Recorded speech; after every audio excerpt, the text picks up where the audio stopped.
Good morning, everyone. Good I want to welcome morning. everyone. Good morning. I want to welcome everyone to the Fireside with the Mayors. First, I want to introduce myself. My name is Julian Cherry.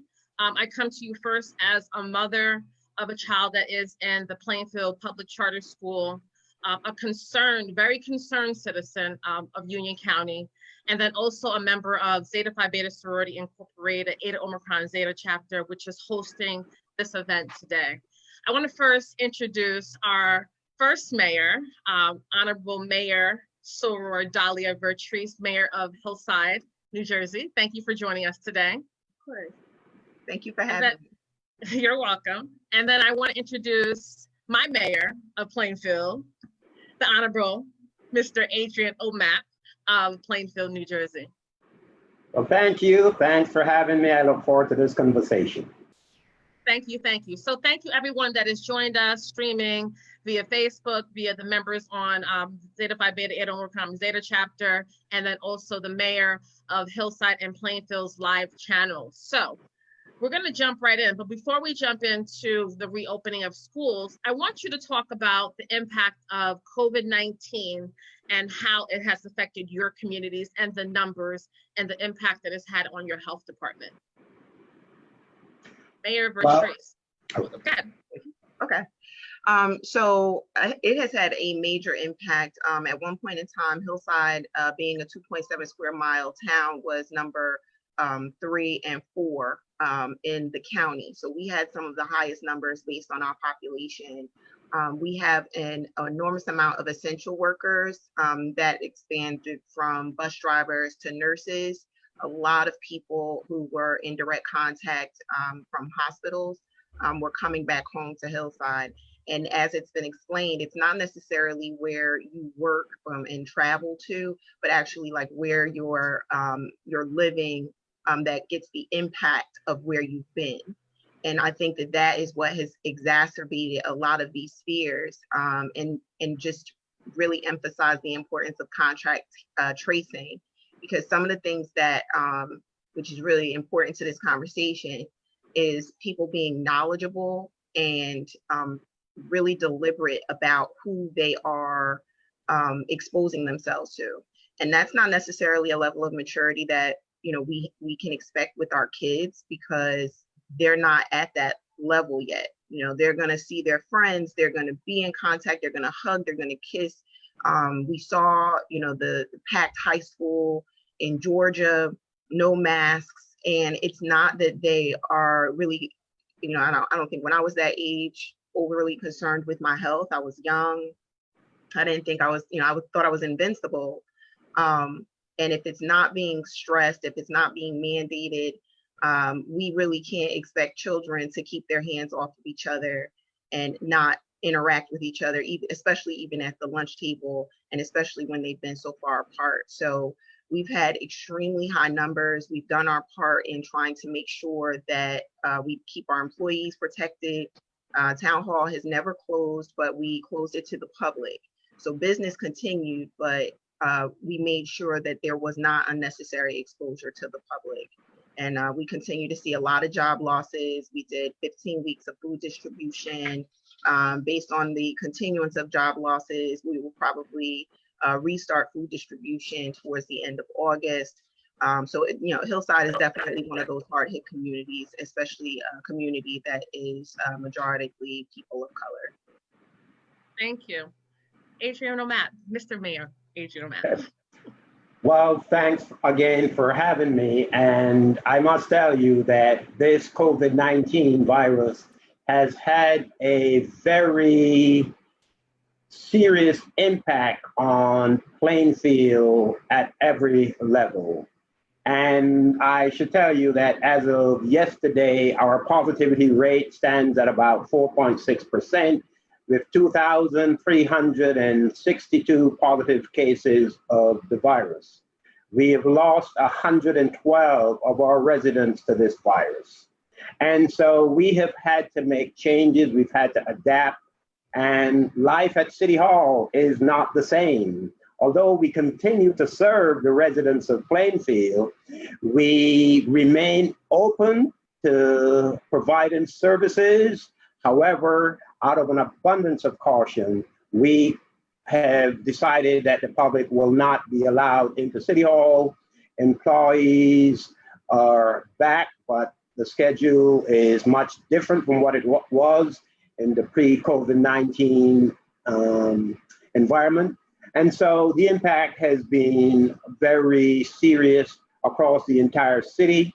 And in light of the fact that we have a very diverse population, a large number of Latino families, the effect on Black and Brown people, as you are most likely aware, has been disproportionate in terms of our numbers in the population. And so when we have a school district that is predominantly Latino today, and pretty much Black and Brown people, because of the segregation that exists in schools, we know the population that stands to be impacted the greatest. And so we are doing all that we can in Plainfield to make sure that we keep the numbers no more than where they're at right now, and that those numbers continue to go down. Yeah, and I know Mayor Mapp, you also have a testing site in Plainfield, correct? Yes, we actually have provided as a service to our residents testing on almost a weekly basis off East 7th Street behind Scott's Drugs, also through partnership with the state.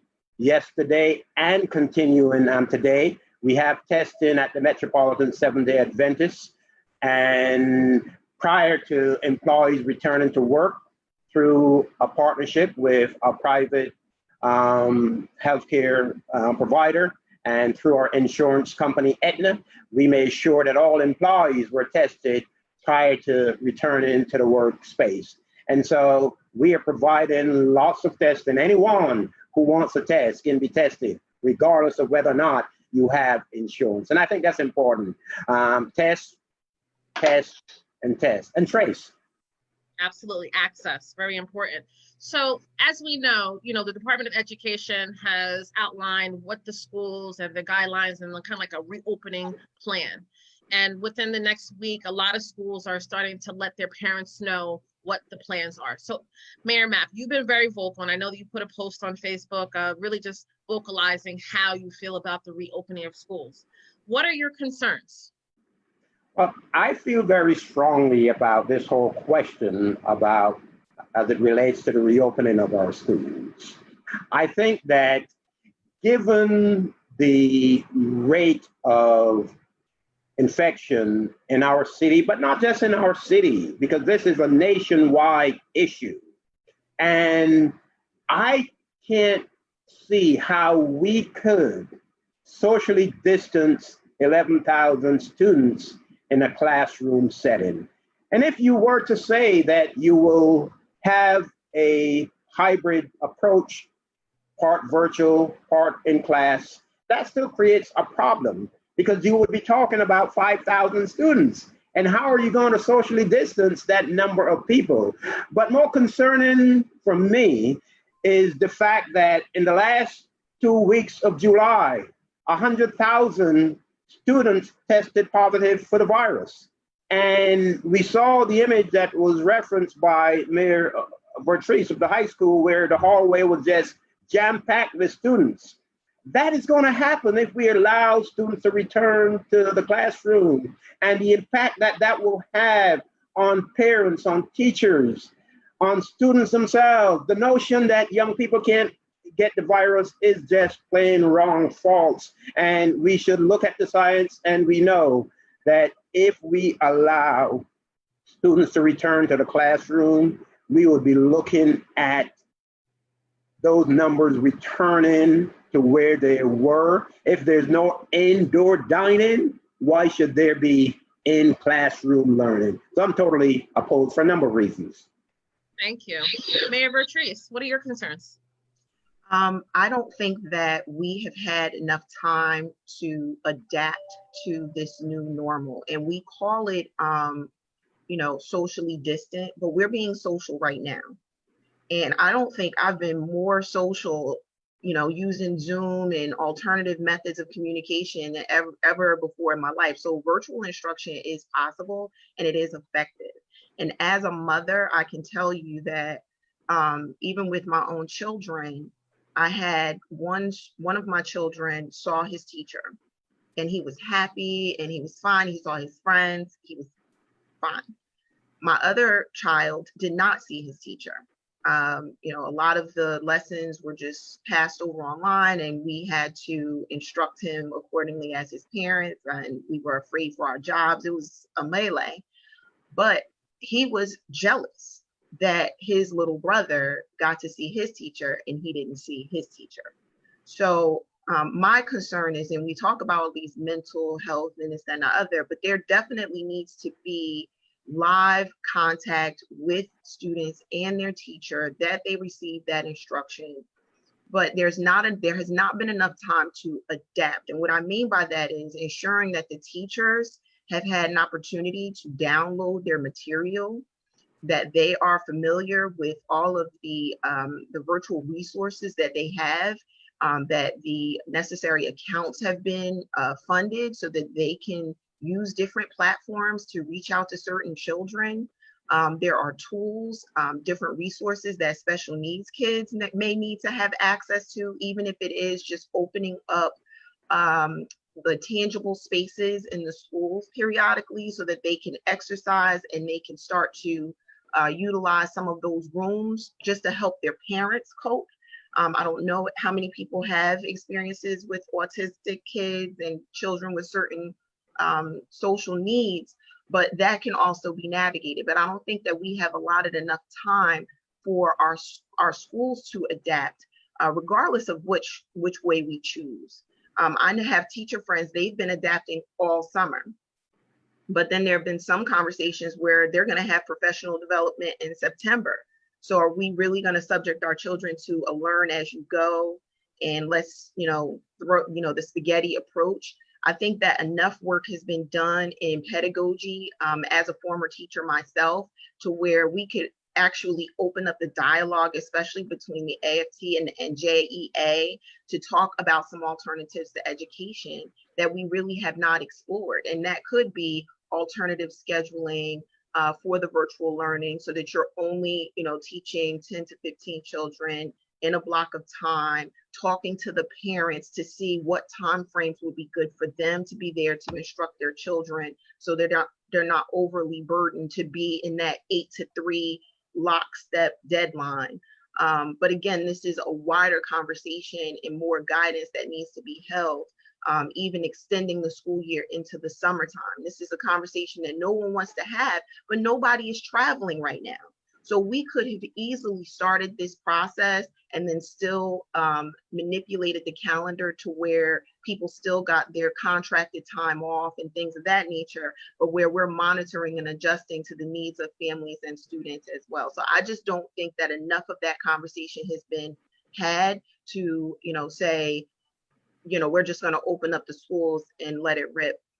I'm totally for virtual instruction, but I also think that there needs to be some sort of delay to make sure that the Department of Education even has enough time and opportunity to evaluate the programs that the schools are going to put in place. And I don't even think that they're executing their final decisions with regard to schools reopening until the 20th of this month. So again, that's 2 weeks prior to us reopening on September the 8th. I don't think that that's a recipe for planning. Yeah, so Mayor Mapp, if you could talk a little bit about, Mayor Vertreese, you talked about the virtual challenges.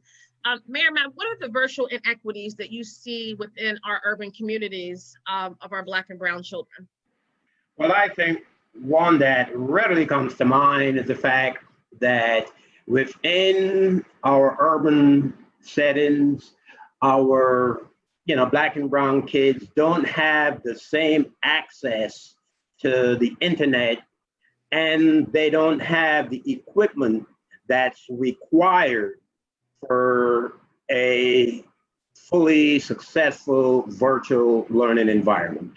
And so I think that's my main concern about virtual learning, because students have to be given the tools that they will need in order to succeed in this virtual space that we're all called upon to operate in. And so, given the budget cuts that were brought on by the reduction in revenues at the state level and the severe economic stringencies that have been suffered across the entire state, which resulted in the budget being reduced. I know that the budget for Plainfield after this, pandemic, I believe there was about $13 million that was pretty much clawed back by the state from our school district's budget.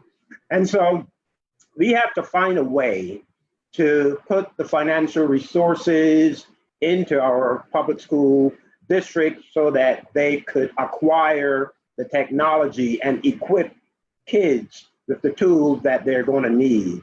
So I'm very concerned about that. And I hope that we can find a way to address that, to put the resources where they're needed and the most, and to equip our Black and Brown students with the tools that they need. So, Mayor Mapp, you talked about these cuts. How are these cuts? And I'll give you some time to recover. Mayor Vertreese, maybe you could address this as well. Talk about how the cuts are going to have an impact on access to PPE safely, just making sure that our schools are equipped. And then what does that look like? So, well, we have to also understand that the majority of any township, city, municipality, the majority of our taxes are going to the schools. So regardless of if you have children in schools or not, this is going to affect the bottom line for every municipality. The purchasing of PPEs is going to be an issue because there are a lot of decisions about how we're going to exchange classes. Are you going to require masks? Or are you going to have face masks? That costs money. Are you going to put up barriers in the schools, in every office, on every desk?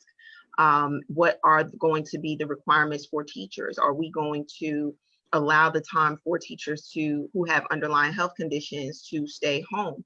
According to a survey, over 50% of the teachers in Hillside, they have underlying health conditions, and that still, even though they're on leave and they may be allowed to instruct from home, that still takes a rampant cost on the community and will increase the cost for PPE in the schools. Because a lot of our parents, even today, like, they can't even afford the child mask. So we've been giving out children's masks because it's not readily available to them. So if people are not able to purchase that $10 package of masks, or if they're going to be required to have 2 masks a day, and that means $40 a month for your children's masks, and then the added pressure of making sure that they keep them on. So this is going to be a substantial cost to our school districts and our townships. And if I can add something on that, I think that it is going to be important for some of the funding from the CARES Act that was sent to the counties to address all of the issues that are COVID-19 related.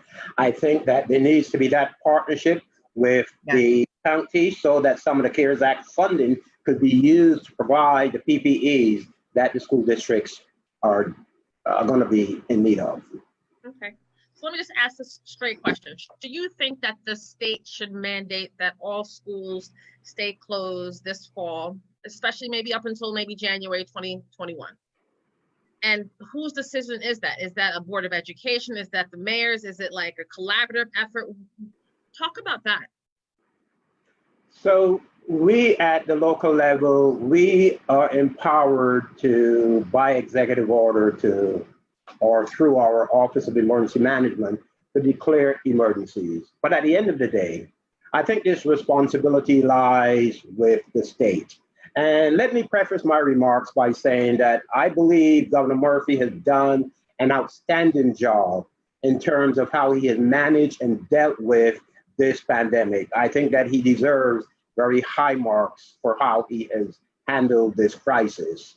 Having said that, I believe that the reason why we are elected is not because the jobs are easy, But as John F. Kennedy said, because these decisions are hard. And so we have to be willing to make these hard decisions. And I think that the state needs to make the call and mandate virtual learning for the fall semester, as well as mandate anytime you are in the open space of a school district, for whatever reason, mask should be mandated. But we should not leave the decision of whether to open or not to open to the local school districts. I think that's a decision that needs to be mandated at the state level. Thank you. Mayor I Vertreese. agree. I totally agree. And I will expand on that to where we need to revisit our leave so that we can impress the interactive process between our employers and our employees so that they can manage effectively their children being home, having to virtually learn. If we engage in the interactive process on the school level, where we're saying, okay, these are the timeframes in which your child can go to school, this is what your needs are, we should be doing the same thing and helping people navigate their work schedules for a lot of these parents. Because if your wife can stay home, or if you're a single mom and you need that, late night, I can come home from work and help my child, or I can change shifts. We really need to start impressing upon our employers to be more compassionate with our parents so that they can be home to effectively educate their children. Absolutely. So speaking about our working parents, so there's a lot of our working parents that have to make that difficult decision of whether they go to work and who is going to watch their children. Mayor Vertreese, you've been very vocal that you have 3 children and you have chosen to virtually school your children this coming up fall. Mm-hmm. Talk about the impact that it's going to have on working parents, primarily working mothers. So it is very difficult to work from home and instruct your children. I think that it is vital that the kids be sitting in front of that computer, that they have their headphones on, and they are learning from a teacher. It does not have to be all day. The teachers can switch in and out. One of my children is currently engaged in that virtual learning paradigm, and it's very effective for him. Actually, his grades have increased and they've gotten better. And he said, I have, class time and I have time with office hours with my teachers. I think that if we structure for each child that situation, it is completely doable and possible. But having the parent actually teach their child in their home is so difficult, because at the end of the day, you're still mommy, right? You're the first teacher of your child, but you're still mommy. And so when they say, oh, I need a break, I want to go eat some snacks, or I got to go to the bathroom, and then you're like, oh, they didn't come back. Where are they? And they're upstairs playing with Legos. Why? Because they're home. They need a teacher. They need an instructor. They need structure. They need time. They can't just be, dropped off a cliff. So when we're talking about virtual learning, virtual instruction, it has to be deliberate, consistent, making sure they get up every single day. And really, mommy then turns right back into, I help you with your homework. I help you, I'll tutor you through the situation. But if you have any questions, your teacher is accessible. And that's where you need to go for additional instruction so that even I can learn. Like, there were things I had to go on YouTube to learn how to sketch or something from the art teacher. And I was going out of my mind because he had to have this grade in. But I don't know anything about thumbnail sketches. I didn't go to fashion design school. So we shouldn't be putting that kind of pressure on our parents so that our kids can excel in this situation.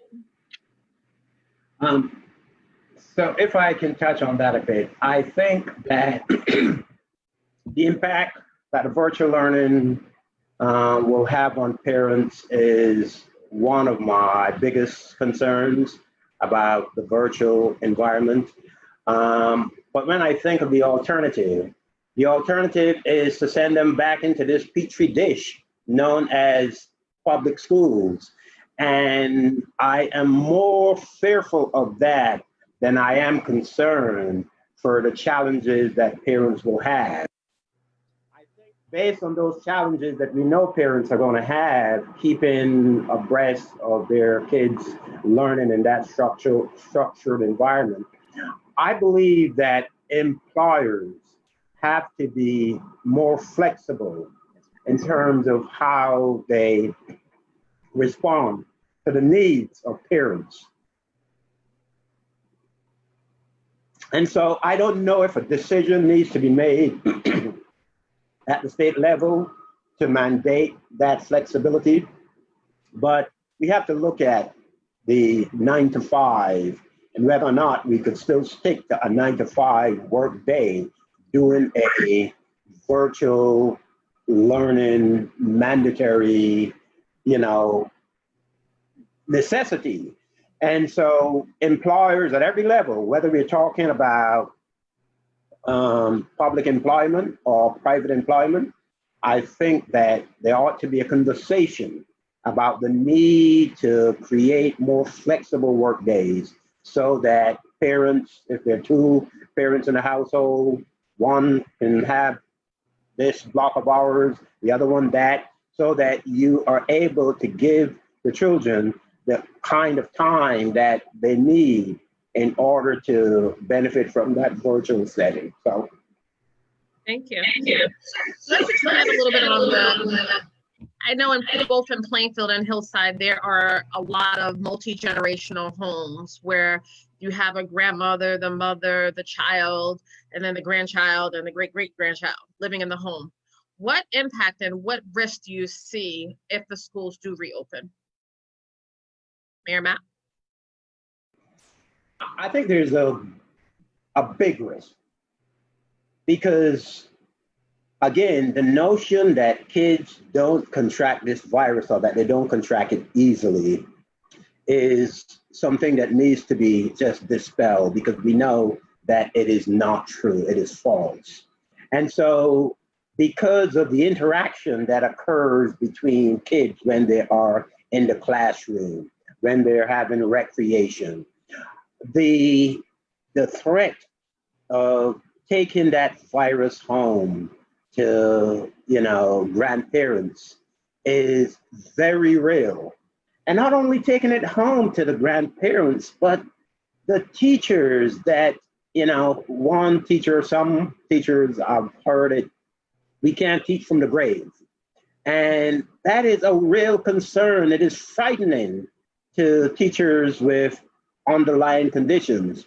And so the homes of grandparents who these kids, oftentimes they are with, grandma and grandpa for large slices of the day.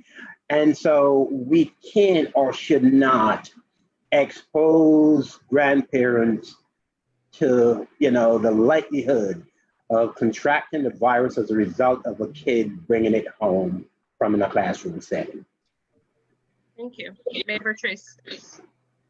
This is such a heavy question for me because on my street, I had 3 people in one household pass away from COVID on my street, one house.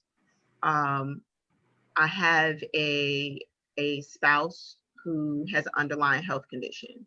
So this goes beyond just grandma and grandpa. You have parents that have underlying health conditions and children, as I said earlier, they love each other, especially in Black and brown communities. We are huggers, we are kissers, we're going to be excited to see each other. I have a friend that worked in the summer camp. She said that one of the kids took the mask off to sneeze and then put the mask back on. So totally defeating the purpose, but this is totally something a kid would do. And so it's very easy for them to spread. As I said, they're not keeping track of who they're coming in contact with. We have no idea what the impact that a child who's carrying COVID-19 can have on brand new babies. A lot of our students have brand new little brothers and sisters over this pandemic, and we have no idea what impact that would have. And then let's say worst case scenario, as would happen to two brothers in the Southwest. I can't remember if it was Arizona or New Mexico. They lost their mother to COVID, and then 2 weeks later, they lost their father. And so now they're living with their uncle. So tell me, what kind of learning are those children going to have for the next 1 or 2 years? So we're concerned about learning, but it's going to be impacted if they feel that they have done something to harm their mother or their grandmother, and they brought this home and they killed them. Even if they didn't, that's the feeling that they would probably carry with them for the rest of their lives. So there is a big question. You know, there's a lot of children that are special needs, and this is some questions that I'm seeing come through the chats. There's a lot of children that are special needs that need to have an IEP. How should that be addressed? And, you know, how do you see that happening? I think that is something that can be managed, because unless they're brand new to the school system, the IEP will follow those children. Yeah. And if they're special needs, we need to treat it as special needs. So just like we do with doctor's appointments and any other things that we have to have done during this pandemic, there are appointment times, there are certain parameters that we can put in place to try to help those students. There may not be necessarily hands-on touching, but there can be verbal instruction and additional needs catered to those children that may need it. And that's what we have childhood study teams for. That's why they're the experts, and they can help us tremendously in navigating with those children. Thank you, Mayor Vertreese. Mayor Mapp? I think Mayor Vertreese has said it, and I don't have anything more to add on that. Good. So, should there be an outbreak? And, you know, a lot of people are talking about the second wave that's going to happen. Flu season is inevitable. What course of actions as the mayor are you prepared to take should this happen, or there's an outbreak in the schools? Well, you know, personally, here in Plainfield, I would not hesitate to put in place an executive order to limit or to restrict activities to the best that I could. Now, I know that executive orders at the local level are always superseded by state executive orders. Right. And so any power that I have to put procedures, policies, protocols in place that would help us to deal with that, I would not hesitate to do so. I think it is important that we work closely with our school district. We have our own health department, and we definitely have to be in close contact and to monitor the situation if students are allowed to return to the classroom. And if there is an outbreak, we have got to put the lid on. And I believe that in the interest of public safety, we shouldn't hesitate to take the steps that are necessary. I know that I have gotten a number of calls and comments from people who, as a result of my making the decision not to open any of our parks, any of our pools, I've gotten some flack for that. But I stand firmly by my decision. I have said to many people that I am not willing to trade the health of our community for seasonal recreation. And so that's where I stand, and I would take any action necessary to put the lid on any outbreak. Thank you, Mayor Mapp. Mayor Vertreese, how do you answer that question? I definitely echo that sentiment, and I think that this is why our numbers are low, were low. Yes, we have an uptick because we've been opening up, and that was something that was expected. But I think that it speaks directly to the partnership between your local elected officials with the governor. He couldn't have done it in a bubble. We had to cooperate and enforce a lot of these guidelines on the local level. So same here, the parks are not open.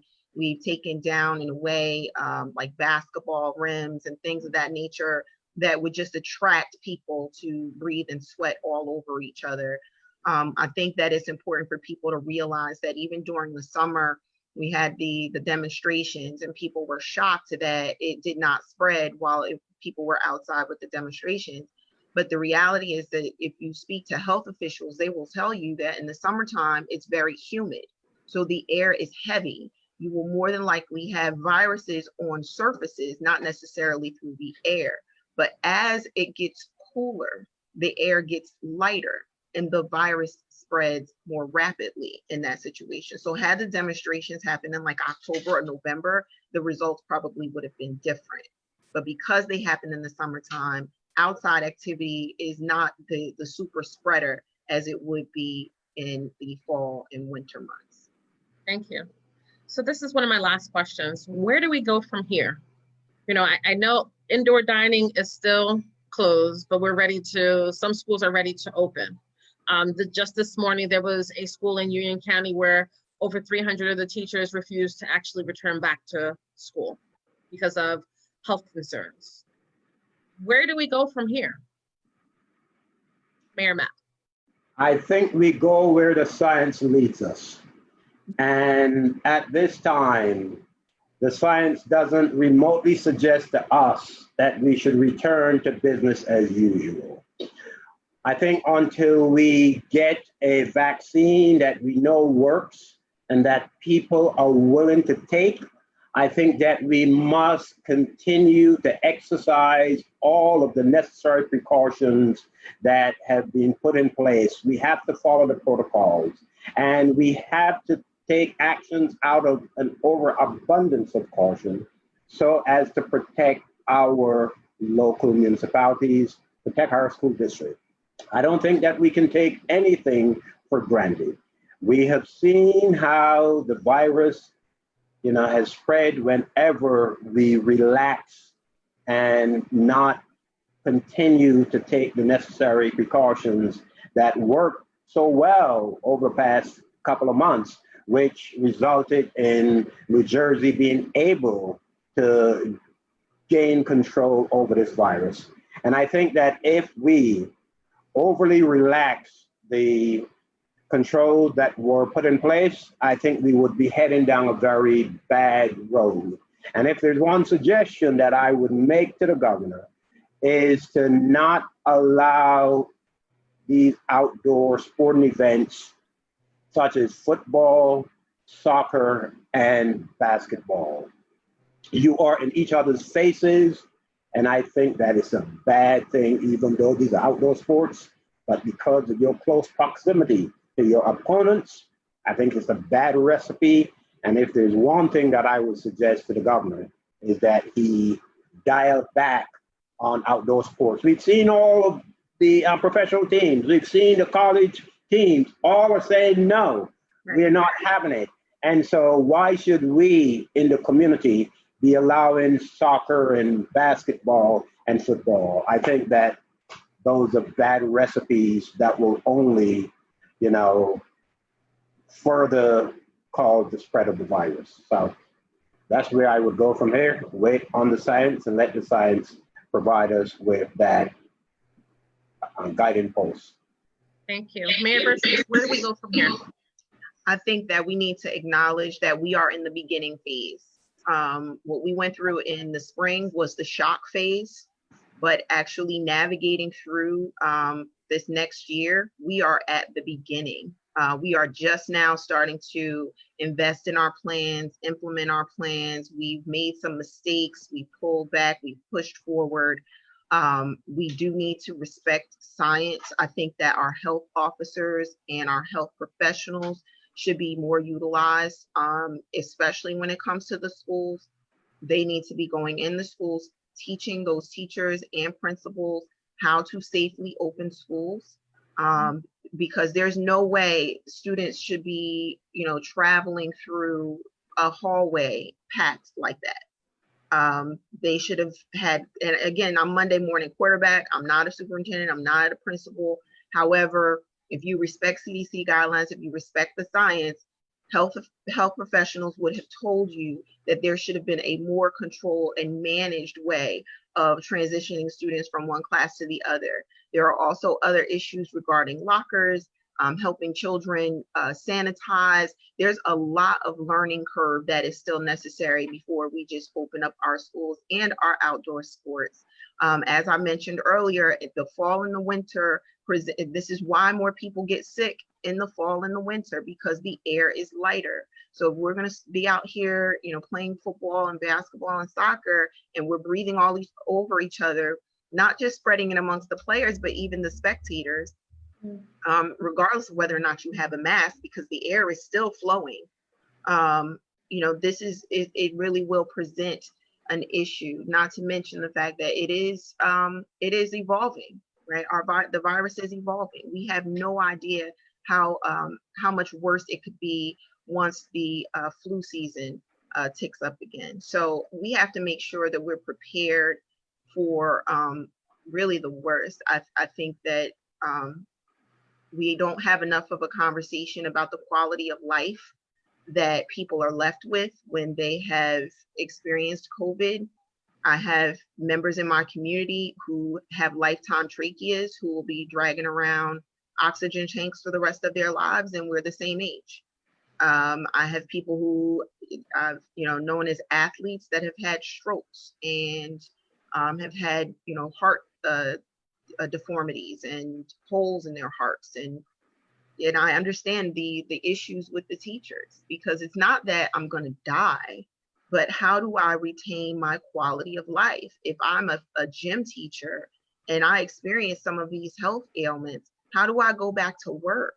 If I'm an older teacher, I'm 65, 70, but I'm still relatively healthy, but I'm a part of that vulnerable population. What if I don't come back to school? We're losing all of that experience and that knowledge because these people can retire in droves and their pension payments are coming out, and it could lead to a worse scenario if we're not responsible with how we go forward. So I do think that health officials need to be more heavily relied upon. I do think that those parameters need to be set in place before we open up schools, so that teachers can also regulate what time you'll be leaving your classroom, making sure that you're putting on your masks, and what are the requirements if kids aren't putting on your mask? What are you going to do about it? Like, those are some really tough conversations. Do you get suspended for not wearing your mask? Yeah. Thank you. So any closing remarks or any questions that I have not asked that you'd like to address our listeners today? Mr. Adrian Mapp? My closing comments will be, keep our schools closed for the fall semester, and let us give ourselves more time to be prepared. And while we are keeping our schools closed, provide the resources to the school districts so that they can equip families with the technology that they need in order to have a successful virtual education environment. But in the meantime, keep our schools closed and keep the lid on the virus. Thank you. Mayor Vertreese. I'm definitely for delaying opening so that the teachers have time for instruction and also learning how to teach virtually. I do think that our children there needs to be consistency. I have a parent who is absolutely boggled right now because her children have 3 different regimens for returning to school. One is 100% virtual, one is a hybrid, and the other one is going. So, and she's out of her mind right now because she's out of work, but she's looking for work. And she does not know how to navigate this with 3 kids and 3 different schedules. So I think that having a clear and definitive decision with regards to schools, especially, and again, I'm a proponent for them staying closed, but delaying and allowing teachers and administrators to have a more structured opening plan is what is necessary going forward. Thank you. Well, on behalf of Zeta Phi Beta, for those that don't know, this Zoom about reopening the schools has been hosted by Zeta Phi Beta Sorority Incorporated, Eta Omicron Zeta chapter in Plainfield, New Jersey. That is our home site. Again, thank you, Adrian Mapp, our mayor. but also serving Union and Upper Middlesex counties. So we want to thank you for being open to have this conversation, being very progressive as mayors to have this conversation with us and allowing our viewers to listen. I want to thank our viewers again just for tuning in. I leave you with, please remember to social distance, 6 feet apart. And I just pray that everyone makes the best decision that is best for their family as school reopen. So thank you everyone for joining this first Fireside with the mayors, talking about school reopenings. Thank you. Thank you, and you have a future in this business. Oh, Very good no job. politics for me. I Thank think you, we're Mayor talking Mapp, about and you thank being you. like a TV show host. Exactly, exactly. That's what I meant. Thank you. I love, listen, my act is working with the people, doing the work for the people of the underserved. I've done that for 20 years. For me, that's where I belong. I want to make sure that there's always impact with people and children and just a difference that we can make in the community. So having this reopening and just, you know, the angst that it's brought me, and I've had these conversations with Mayor Vertreese over the last couple of months of what am I going to do? And, you know, I have one child and I can't risk it all. I'm not going to play Russian roulette with my one child, not knowing that it's 100% safe. If it's 99% safe, yeah, there's still that 1%. So I'm going to err on the side of precaution. But again, on behalf of Zeta Phi Beta, Eta Omicron Zeta, based out in Plainfield, New Jersey, we thank you both for taking this time with us today. Thank you all for viewing. Thank you. Thank you.